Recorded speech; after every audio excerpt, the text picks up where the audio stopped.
Thank you for the kind introduction, Piyush. I know Piyush from when he spent some time at Caltech, and I see a few other people I know. Hello, Kavita. Hello, Nitesh.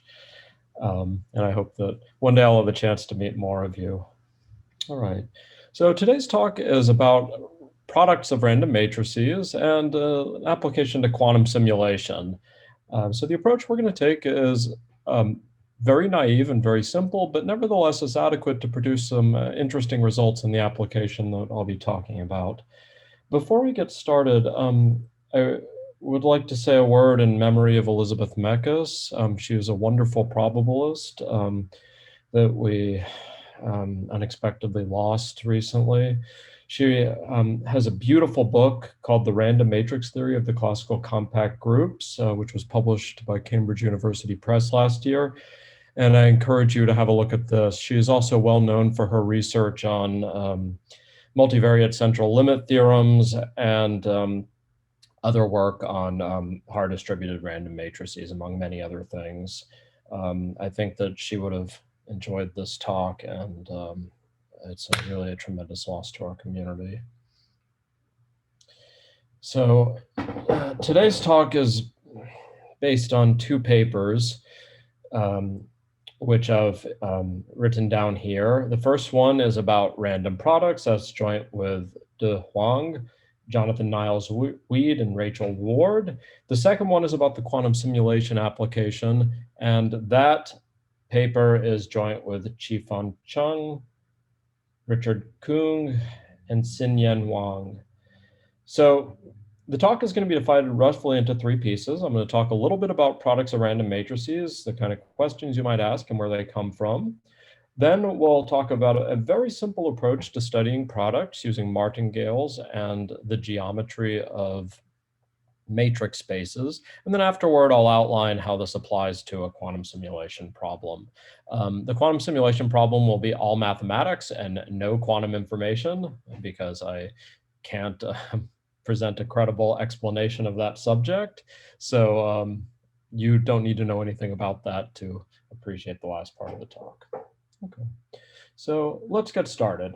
So the first thing I'd like to talk about is products of random matrices. So let me tell you about the model that we're going to be working with. So we're going to let Y, J, be a D by D complex random matrix.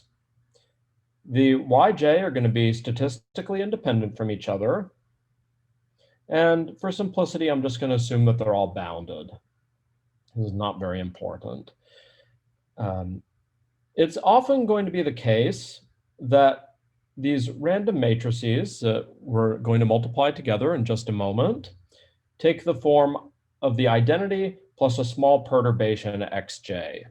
So the identity part is not random, and the xj is a perturbation of the identity. And this is a special form that comes up quite often. Now, we're going to form the product of these factors. So Zn is the product Yn, Yn minus 1, all the way down to Y1, which is, again, a random matrix that's D by D. And we'd like to understand the way that this random product evolves as the number of matrices increases. But the questions we're going to ask are not the classical ones, perhaps. They're going to be more non-asymptotic in spirit. So for a norm on matrices,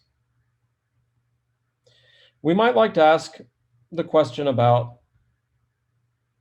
how the product grows. So in other words, what is the expectation of the size of Zn as a function of n and a function of the distributions of the factors yj? So these yj don't need to have the same distribution, and in fact, they could be quite complicated. And so the goal when studying the growth of the product is just to get a rough estimate for the order, to try and understand about how big it is in this distinguished norm. The second question you might ask about, which is the one that I'm going to focus on, is concentration. So we might also be interested in understanding how close the random matrix Zn is to its expectation as a random matrix. Now remember, with a matrix that is random, you can just take expectations of the entries individually to compute the expectation of the matrix. This is nothing fancy here. And because expectation is linear, you should keep in mind that the expectation of the product Zn is simply the product of the expectations of the individual factors, because we're assuming that everything's independent here. Okay. So these are questions that we might like to address. And in the case of concentration, it's usually enough just to get an upper bound that describes how far the product deviates from its typical value. So these are questions that we're going to ask. And these are more modern questions. I'll explain a little bit why I'm asking these questions.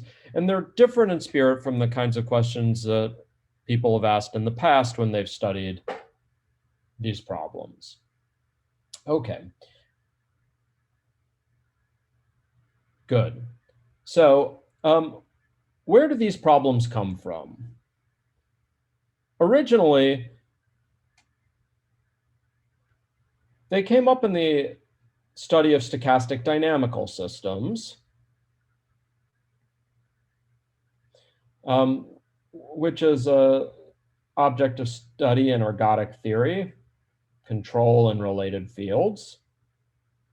So the idea is you've got an evolution that's maybe driven by white noise, or where the steps are not always determined completely, but actually have some distribution.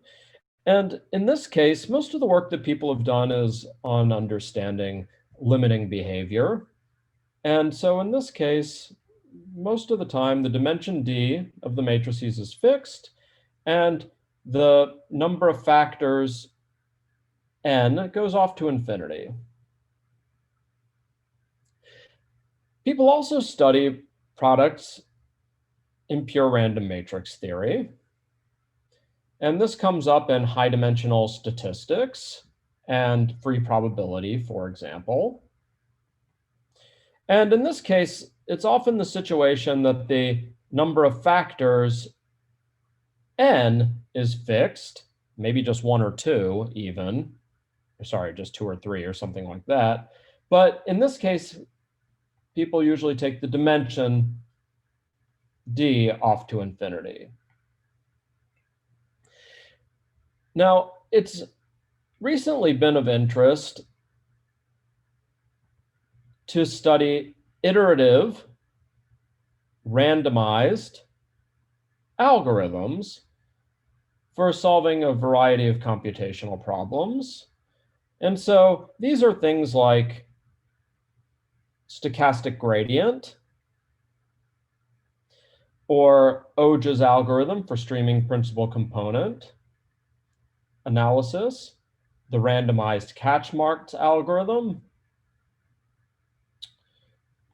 and other things like this. A randomized catch-marks is a randomized technique for solving overdetermined least squares problems. And so in these cases, it's often the situation that the dimension d and n are large, but not growing. So we're often interested in solving large computational problems, but the problem that you're interested in is the problem that you have to face. It's not part of some ensemble of growing problems that gets bigger and bigger.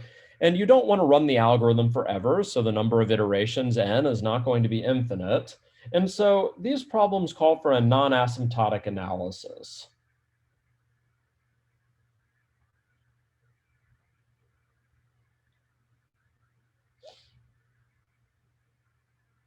And this gives you convergence rates. And so this is a notable difference in the way that folks in computational mathematics think about the behavior of randomized algorithms as compared with perhaps the way that folks in ergodic theory and random matrix theory have considered these problems in the past. Okay. And so it's also the case that we may want to be able to deal with matrices yi, factors that are very complicated, that don't have the same distribution, or maybe are even adapted. So each yj depends on the yj that we have already seen. All right, so these are some of the motivations for the problem that we're going to talk about. And so today, we're going to talk about a very simple geometric perspective based on martingales and geometry. And then I'll give you an application to simulation of quantum systems. Okay. If there are any basic questions, I'll stop now and ask before we move on. No questions so far. Great. Crystal clear. It's very hard to understand, it's hard to read the room. Okay, so part 2, products and martingales. So it's often the case that people study random products with Markov chain techniques. It's only one of a number of different ways to approach these questions. So let me remind you of what we're assuming here. We're going to be looking at a random matrix Zn, which is a product of factors yn down to y1, and the yj are d by d and independent.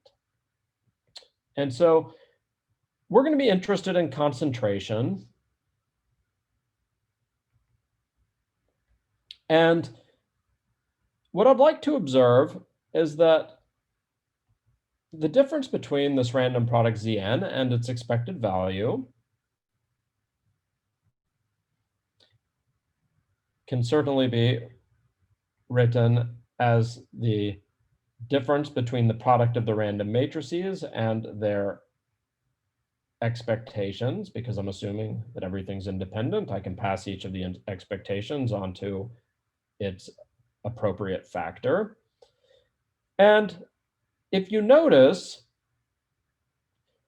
that you can decompose this difference in a telescoping sum.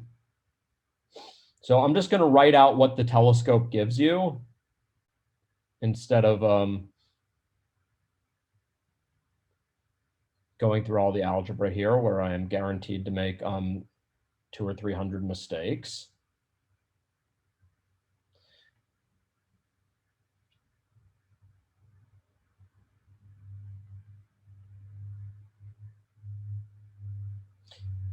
So the idea here is that by adding and subtracting appropriate terms, we can see this difference between the random matrices and their expectation as a sum of products, where on the left side of the product, we have the expectations of random matrices we haven't looked at yet. The middle term is the deviation of yj from its mean. And then the last term is given by yj minus 1 down to y1, the product of the first j minus 1 random matrices. You should interpret this in the obvious way when j is equal to 1 or n. All right. Now, we can call these summands delta j for a reason that I will explain in just a moment. And what I want you to notice here is that by independence,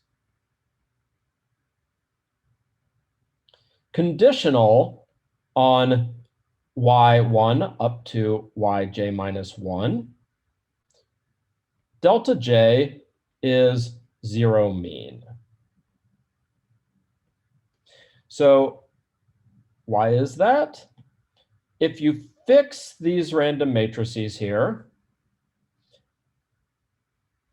the factor here on the left is non-random, and this extra term here is independent statistically from this tail term, this last term in the product. And so if you pass the expectation in, the expectation on yj cancels the expectation on yj here and gives you a 0. So that tells you that delta j is conditionally 0 mean given the choice of these random matrices.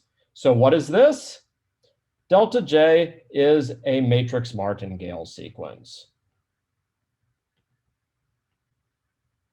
So there is nothing novel about this observation. I have seen this, for example, in one of Natesh Pillai's papers. And I imagine that it's in other places as well. But nevertheless, this is a very useful and appealing way to break down the product so that we can understand how each of the factors contributes. Now, let's start looking at the size of the deviation of Zn from its mean. So that means that we're going to need to introduce a norm. All right. So let's do that. So we're going to let norm sub p be the Shatton p norm.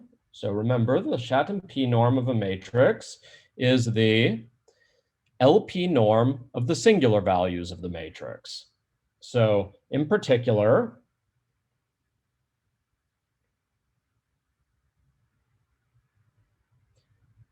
Shatton 2 is the Frobenius norm, and Shatton infinity is the L2 operator norm. All right, let's start out with the deviation of Zn from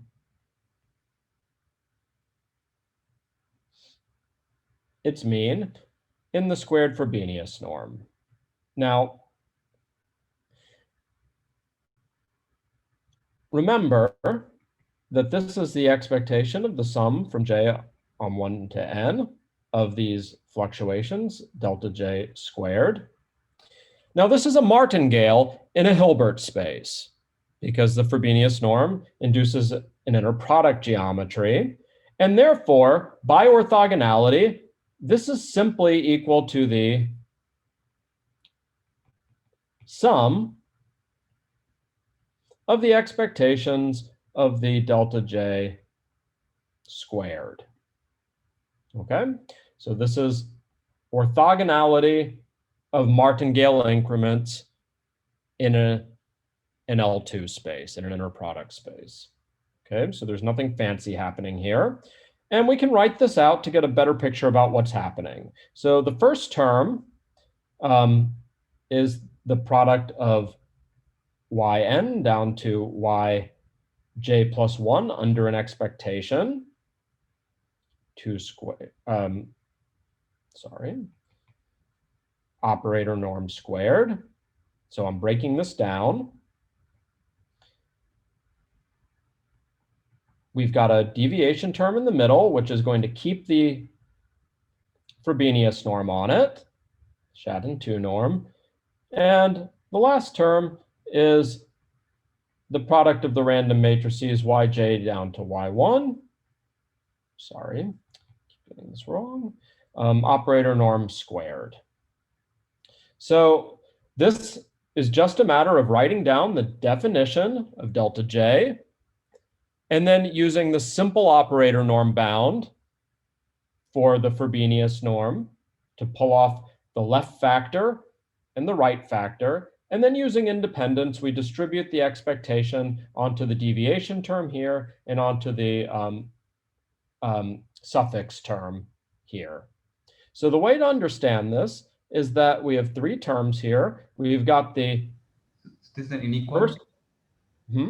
Sorry, this should be less than or equal to. You're absolutely right. The first term is predicted growth times the deviation of the jth term times the expectation of zj, of the norm of zj minus 1 squared. So how much has the sequence grown up to the current time? How much does the jth term fluctuate? And how much more do we predict that the sequence is going to grow in the future? And then we need to add this up over all of the summands. Okay, so this gives us a way to think about the behavior of a random product. What's already happened? How much is it fluctuating right now? And what do we anticipate is going to happen in the future? Okay, so this is very simple. Nevertheless, it's a useful way to think about this. But for many applications, especially in numerical mathematics, we don't want the Frobenius norm. We want the operator norm because it describes the action of the random product Zn on vectors. It controls the action of the product.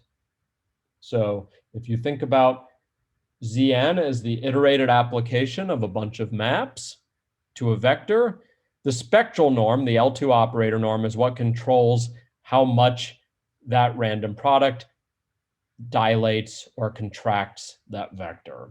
So for a lot of applications, we need a bound in the spectral norm. And for this, you need a new idea.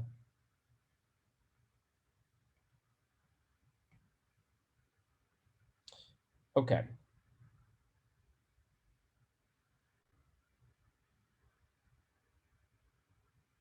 So I see one question I can answer quickly, which is what are the conditions on the Yj? They're just D by D random matrices that are independent from each other. I'm not assuming anything else.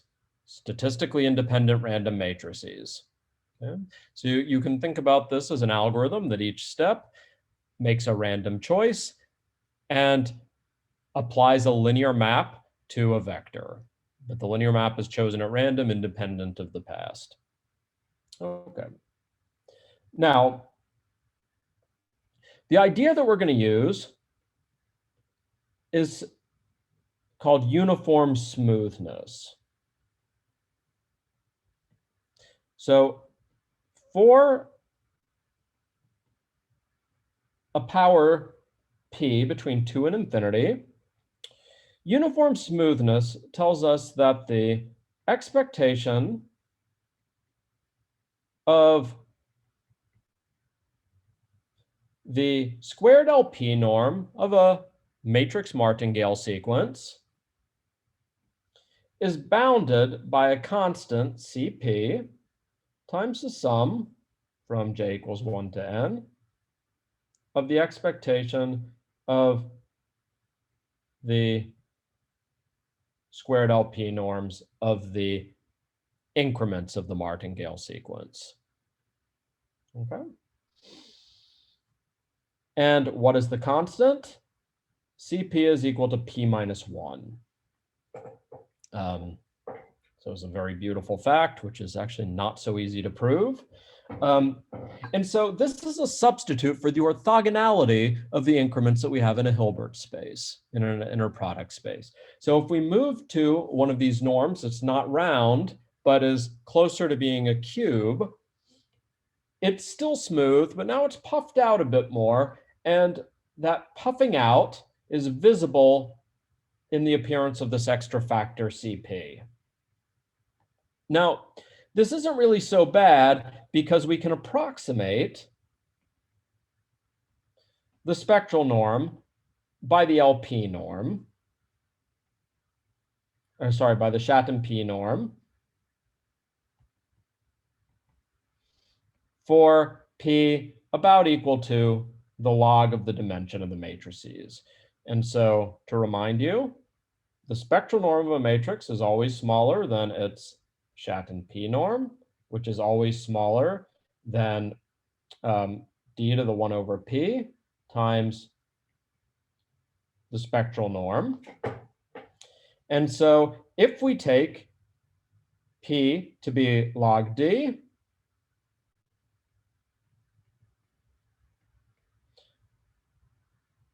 this constant here is just the Euler constant E, 2.7. So, all right. And so with these two ideas, we can obtain spectral norm bounds for how far a random product of matrices deviates from its expected value. And a little later, I'll show you an application of this in quantum information. All right. So let me explain how this goes, and then I'll stop again to see if there are any questions on this little argument. So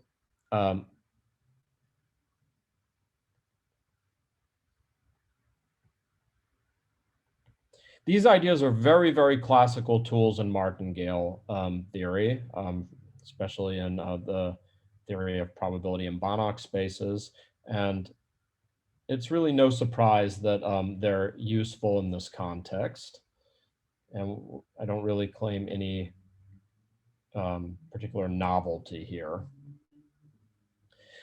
Okay, so the idea is that we're going to be interested in spectral norm bounds. We're going to replace this problem by a bound in terms of the Shatton P norm, where P is equal to the log of the dimension of the matrices. Now remember that we've written this discrepancy as a martingale sequence by uniform smoothness. We can bound this by the expectation of the squared Shatton P norms of the martingale increments. We can bound each of these LP norms now by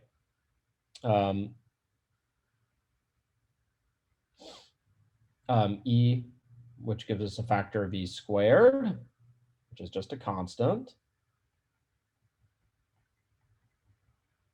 We wind up with the operator norm again, and then using the same decomposition as before,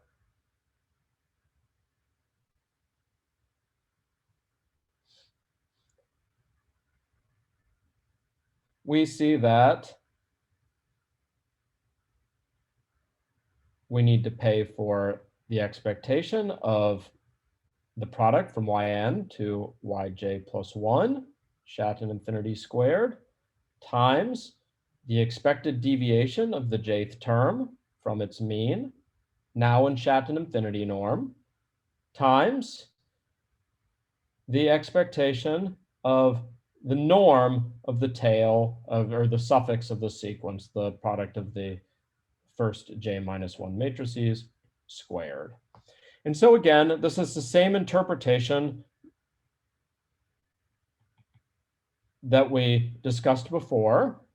The first term here is how much we anticipate that the product is going to grow in the future at time j. This term is a reflection of how much the factors yj deviate from their means. And this last term is the typical size of the random product after j minus 1 steps. Okay.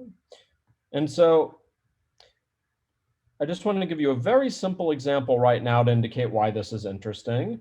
So if you take each yj to be a perturbation of the identity, then yj minus its expectation is simply xj minus its expectation. And if this is indeed a perturbation of the identity, then xj and its mean are both small. So in this setting where you're multiplying together perturbations of the identity, which is one of the most common applications of this type of random matrix model in computational mathematics, you can see that each of the summands here is going to be small because the perturbations are small. And so we are taking advantage of this fact at each step. Okay, let me pause here and ask if there are questions on these ideas or how this goes. At this point, I realize there are some questions about why we should care about these problems, and I'll give you one example in a few minutes.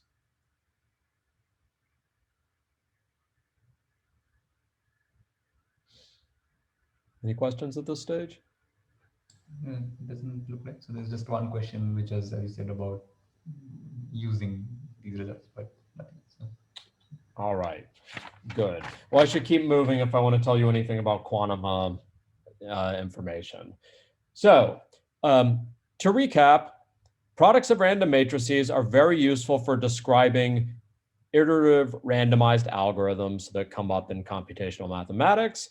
These classical tools of martingale decompositions and uniform smoothness allow us to understand how much the random product deviates from its mean in the operator norm, which is a very powerful, very strong norm that controls the action of the random product on every vector. Okay, there are a lot of things you can deduce from an operator norm bound. And so what I'd like to do with the last bit of this talk is to tell you about an application to simulating a quantum evolution. This is a very important problem in a range of fields, and some people think that this is one of the most important applications potentially of quantum computers, which has potential applications in things like quantum chemistry, material science, the design of catalysts, pharmaceuticals, and lots of other things. We're not going to talk about any of that. I'm just going to reduce this to a math problem. So we're going to let psi in CD be a unit vector, which is also known as a quantum state, or more precisely, a pure quantum state. And you should think about D as being really big, like exponentially large, where K is the number of somehow pieces of information that are contained inside this vector. Okay? So the same way that if you've got K classical bits, they can represent 2 to the K different numbers. If you want to hold K quantum bits, you need a dimension of 2 to the K. So these vectors are very, very large in most applications. Now, we're going to let H be a D by D matrix, which is Hermitian, so conjugate symmetric, which is called a Hamiltonian. And Hamiltonians describe how quantum systems act on quantum states to make them evolve. So this is a problem in quantum dynamics. And the quantum simulation problem mathematically can be expressed as computing or approximating e to the I t h times psi, where t is a positive time parameter and I is the imaginary unit. So what we want to do here is we want to take this Hamiltonian matrix. We're going to multiply it by t and compute the complex exponential. So this matrix here is a unitary matrix, which evolves with the time t, and we want to apply that unitary matrix to this vector psi. That's all we're trying to do here. It's just a matrix vector product. But remember, psi is really, really big, and this Hamiltonian H might be really, really complicated. Now, since we're mathematicians, we're just going to set t equal to 1 from now on and not carry it around in our notation. Okay.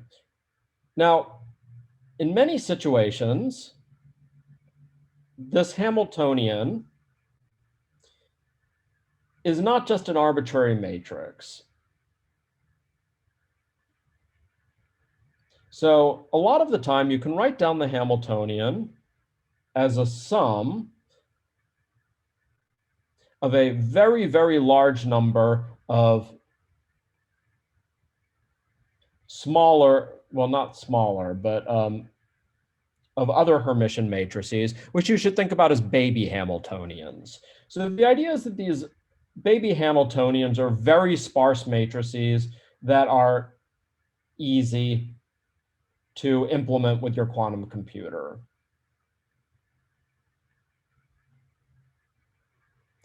So each one is like a individual quantum gate. So it does something really simple, like it switches 2 bits, qubits, or maybe it rotates 1 qubit, or something like that. It's a very, very local operation that's very, very simple to implement.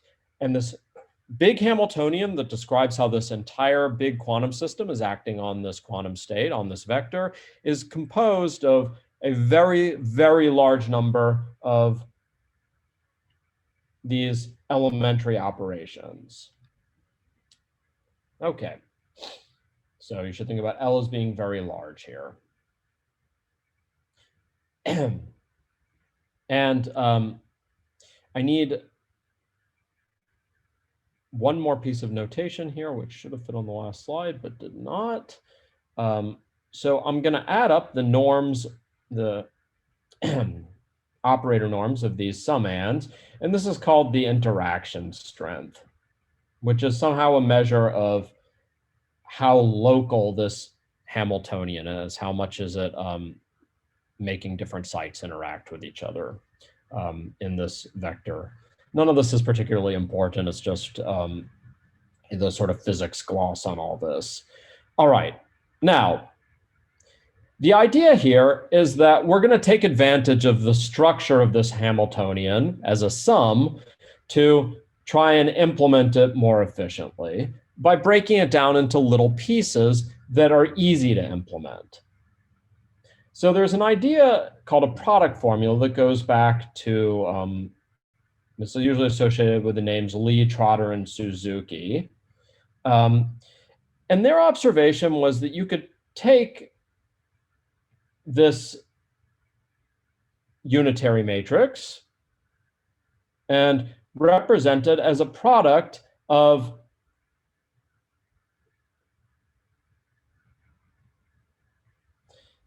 a bunch of little unitary matrices.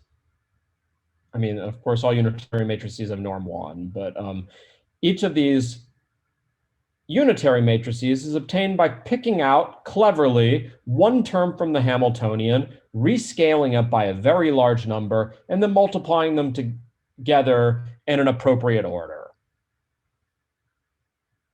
Okay. And so if we call this product here on the right Zn, the goal is to ensure that the action of the Hamiltonian for 1 unit of time is close to this product formula Zn in the infinity norm. Okay, this is what we need to happen. We want it to be smaller than some number epsilon, say, and this will ensure that this product formula, which we can implement easily by stringing together a whole bunch of little quantum gates that don't do very much.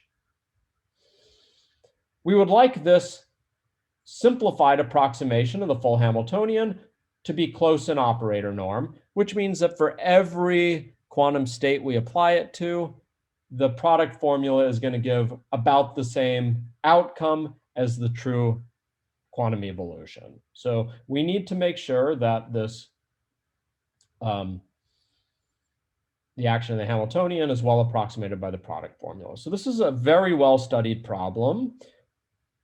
And the problem is that you need n, the number of terms here, to be quite large. It should be something like the number of terms, the number of summands in the Hamiltonian times the interaction strength divided by epsilon, which has bad dependence on L, the number of summands. Okay. And so recently, people developed a new idea, which is to try and do this using randomness. And this is an idea due to Earl Campbell. I think, may go farther back than that.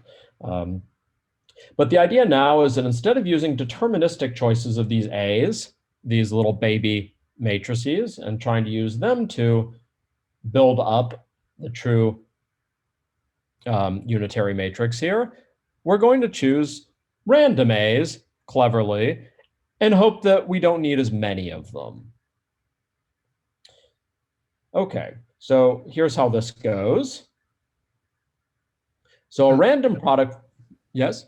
There's one question that the AKs don't commute, right? So we're not assuming. No, absolutely not. H is time independent here, yes. So the idea behind a random product formula is to try and write e to the th as e to the I xn divided by n times e to the I x1 divided by n, where the xi are random and simple. So you should be thinking about these random matrices xi as just choosing an appropriate aj and rescaling it. One of these summands.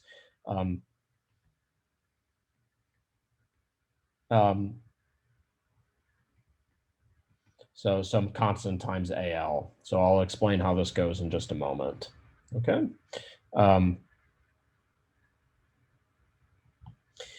Okay, so the idea is that instead of building up this product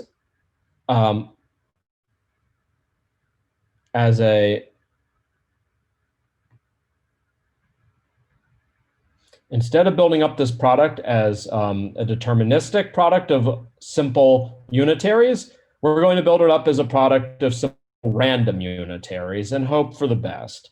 And so the question now is, if we want e to the IH, the true unitary we're trying to approximate to be close to Zn in spectral norm,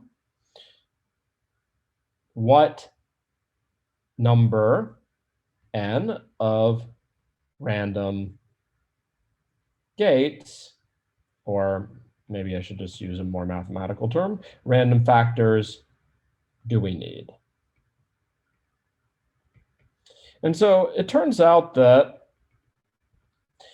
for the problem that I've described to you, about the best you're going to do is log d times lambda squared divided by epsilon squared. So we've replaced the number L of terms in the sum, which I've told you is very large in a lot of interesting examples because it describes the way all of the different pieces of the Hamiltonian act on pieces of the quantum system. So we replaced L by log d, which is something like the number k of qubits, the number of pieces of information that are in this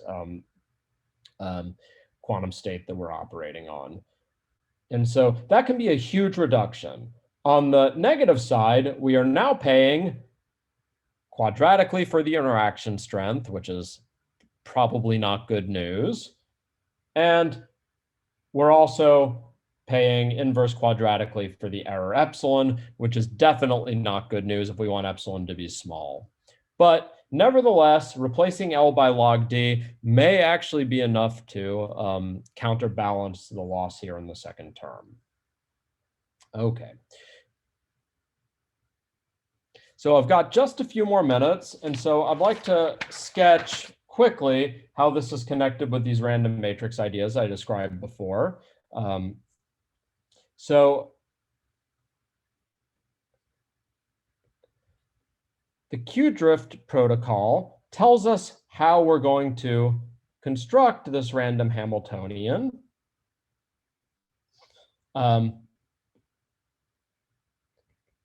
To approximate the true Hamiltonian. So the idea here is that we're going to draw a random matrix X that on average equals the Hamiltonian. So we can do that in the following very simple way.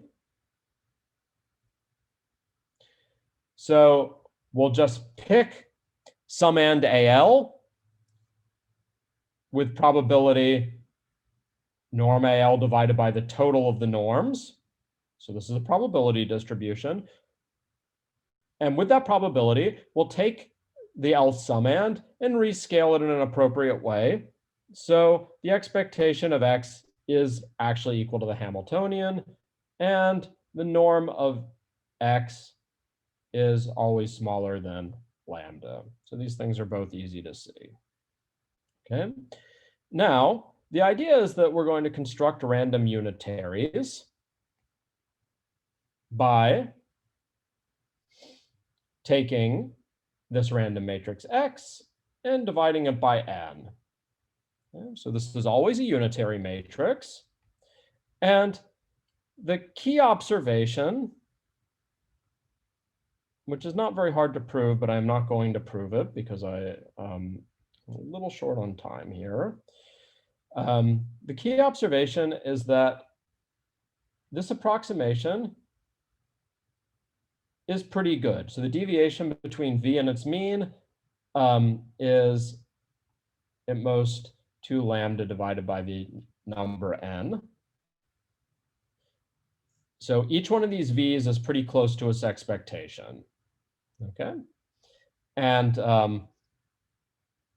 furthermore, V is, or the expectation of V is also a good approximation to e to the IH divided by n.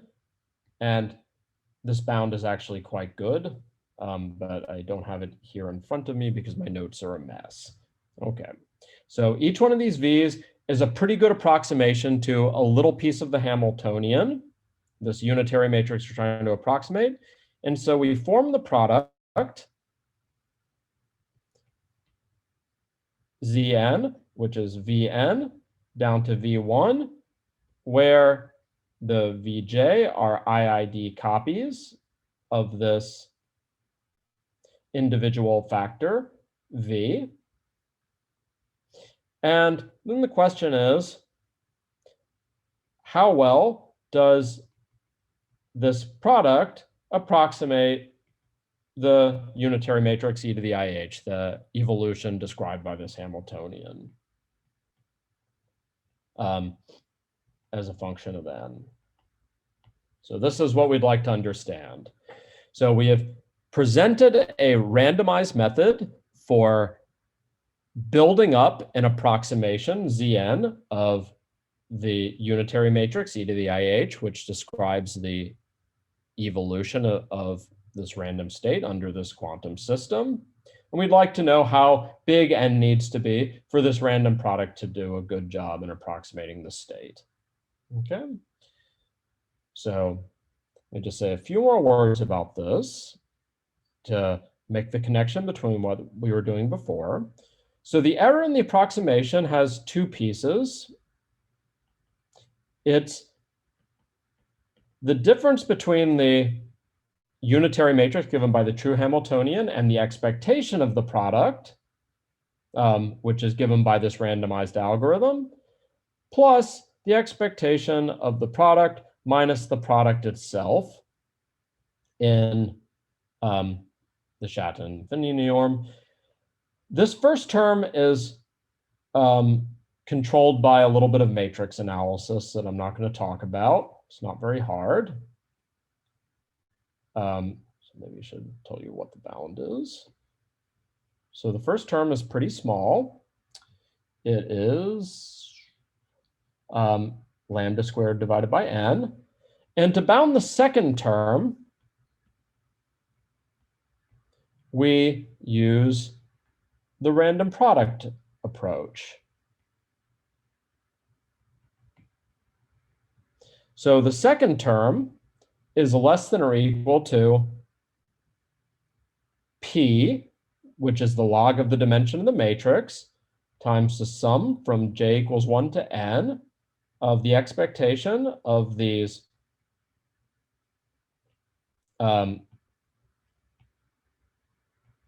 deviations, this martingale sequence, which is the sum from j equals 1 to n of the expectation of Vn down to Vj plus 1 times the expectation of Vj minus its mean. Sorry, these should all be infinity norms squared.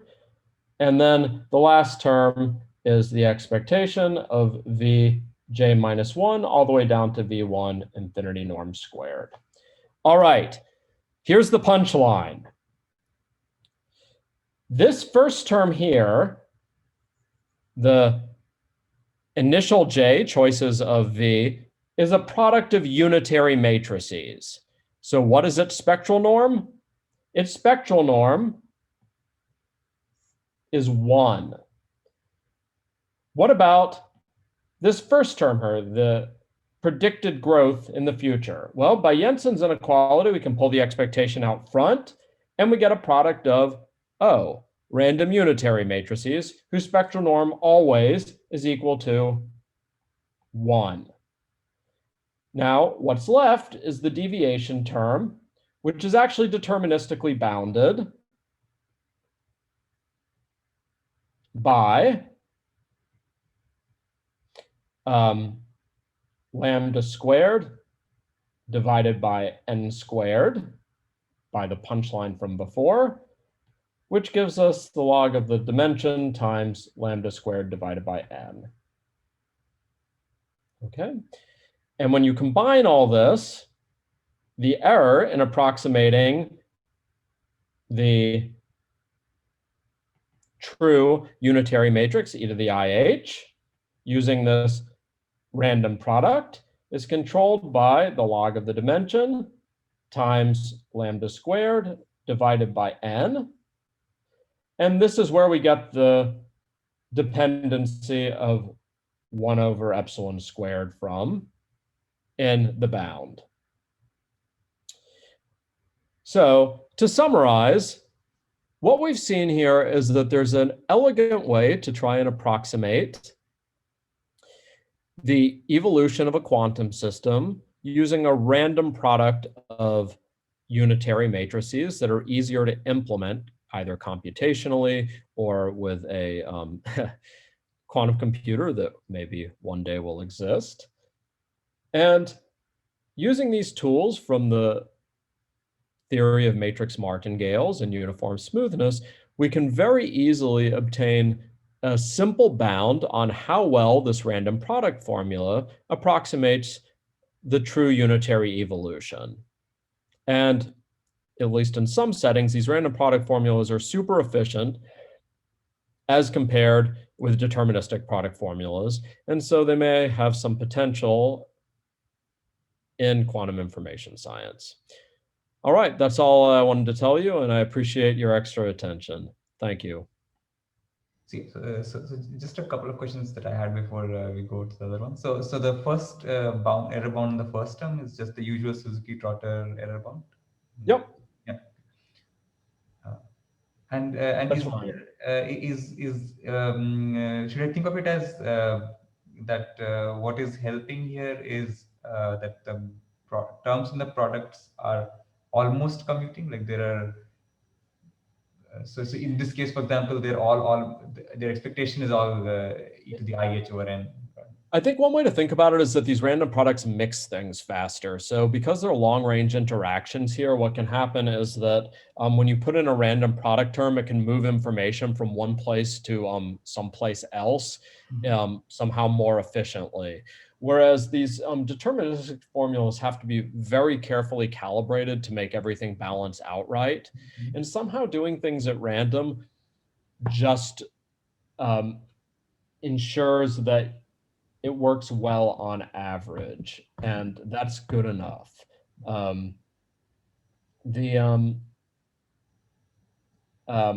say about that. Then maybe we can go over the questions in the chat. So there's one about so there are two about what is the interpretation of the products. We already have seen one in the quantum. Let me answer the last question first. Yeah. So the question is, how do we initialize the AL? So these AL are actually part of the problem data. So the idea here is that you are given a decomposition of this Hamiltonian as a sum of ALs, and it is your job to approximate e to the IH, a unitary matrix determined by this Hermitian matrix. And one way to do that is just to take the individual summands in a careful order, scale them down, and multiply all these little unitaries together to approximate the big unitary that we care about. Another approach is to choose random terms, AL, from the sum, and then rescale them and multiply those unitaries determined by the random choices of terms from the sum. You multiply those guys together to approximate the big unitary e to the IH that we're trying to approximate. But there's not an initialization here. The decomposition of H into a sum of simple Hamiltonians is problem data that someone needs to give you. Yeah, do we want to go back up to the top? Let's see. Why is Zn an interesting quantity to study? Well, one reason is that Zn is a model for a random product formula, which is a potentially implementable approximation of a quantum evolution. So that's the answer that I'm giving you in this talk. In other settings, Zn describes the action of an iterative randomized algorithm, where at each step, the randomized algorithm chooses a randomized linear operator and applies it to a vector or several vectors, and does this over and over again. So for example, the randomized Catch-Martz algorithm for solving a overdetermined least squares problem picks an equation in the least squares problem at random, solves that equation exactly, and updates the guess for the overall solution by that amount. And then it repeats that process over and over again. That can be represented as a product of random matrices of the form identity minus a positive matrix. Okay, so that's one example. And there are a lot of other examples in the study of randomized algorithms, which is how I got interested in this. And this random product is just the quantity that turns up in that setting. There's a next question there, which is about can we interpret these products as compositions of linear operators in deep linear neural networks? Yep. So I know approximately nothing about neural networks. So I can't speak definitively about this. Neural networks also are nonlinear. So this is not really a very good model for a neural network. There are some people who study linearized models for neural networks, although I think that by removing the nonlinearities, you're really studying a different problem and removing something that makes neural networks effective in practice. But the second part of the question about can you make an argument that you get convergence to a random, some kind of convergence to a fixed point? That's exactly one of the classical questions that people ask about random products. So if you have a product of random contractions, for example, then you might hope that that product converges to zero in norm, in which case this random dynamical system determined by that product of contractions collapses to zero, to a stable point. And of course, you can also generalize this to understand convergence of these randomized dynamical systems to fixed points. So that's also an application of these kinds of tools. Yeah. So there's one question by Vivek Borkar. Are there extensions to non-ID and Markov dependence settings? Yes, absolutely. So I did not assume IID anywhere until the very last step when we started talking about quantum evolution, in which case that algorithm naturally chooses IID matrices, but there's no reason the matrices need to be IID. And so there are a lot of randomized algorithms where in fact you would like each of the, let me go back here, where you would like each of the factors yj to depend on everything that's happened so far. Okay, it should be um, maybe adapted so it doesn't depend on what happens in the future, but it's very often the case that randomized algorithms make choices based on um, um, hindsight. Okay? And so these methods all have extensions to those settings, which is one of the appealing things about using these kinds of martingale techniques. It's a little bit harder to prove those results. They're in the first paper that I described. And the fact is, I actually think that all of this stuff can still be refined and extended further, maybe using different sets of ideas. But somehow this is already a sufficient set of ideas to understand the random product formulas for quantum simulation, and it actually gives essentially sharp results in those settings. So, yes. Next question is from Natesh Pillai. Is this related to embeddings, Johnson and Strauss, etc.? Okay, so the log D is not the same logarithm that comes up in Johnson, Linden, Strauss. So this is simply to do with the fact that we're approximating the Shatton infinity norm by the Shatton P norm for P equals log D. And so you need to do that to pass from the non-smooth infinity norm to the smooth Shatton P norm so that you can invoke these uniform smoothness tools. Another way to see this is that if you've got a random matrix with independent diagonal entries, and you'd like to know what a spectral norm is, the norm of that matrix is the maximum norm of one of the diagonal entries.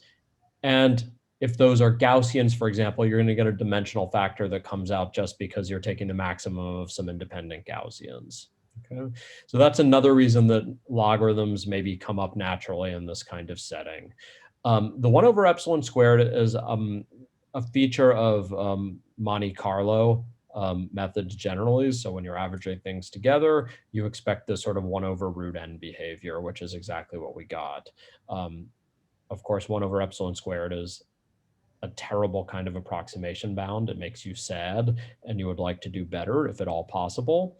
It turns out that there are, if you make more restrictions on what you ask from the random product formula, you can actually get better dependence on epsilon, but that's something that would be more appropriate for a quantum audience that I would be too scared to address anyway. Next question is about can the idea of approximating a sum or product of matrices by a random sum or smaller or product generalize more broadly, and where else has this been successfully done recently? Yeah, so I am not aware of other examples of this kind of random product formula being used for, as an empirical proxy for something else. There are lots of settings where people use empirical approximation of sums.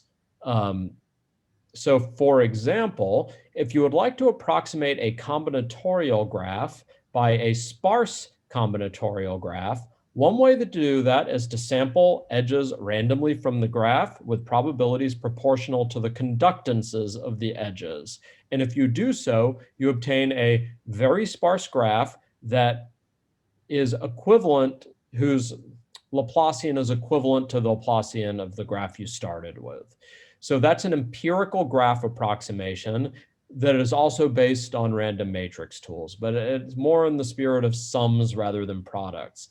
These product tools mostly, I haven't seen examples of empirical approximation of products like the one that I described, which is part of the reason I wanted to show it to y'all. But there are a lot of applications in randomized algorithms where the action of the algorithm can be interpreted as a random product. And so understanding the evolution of the algorithm amounts to understanding something about a random product of matrices.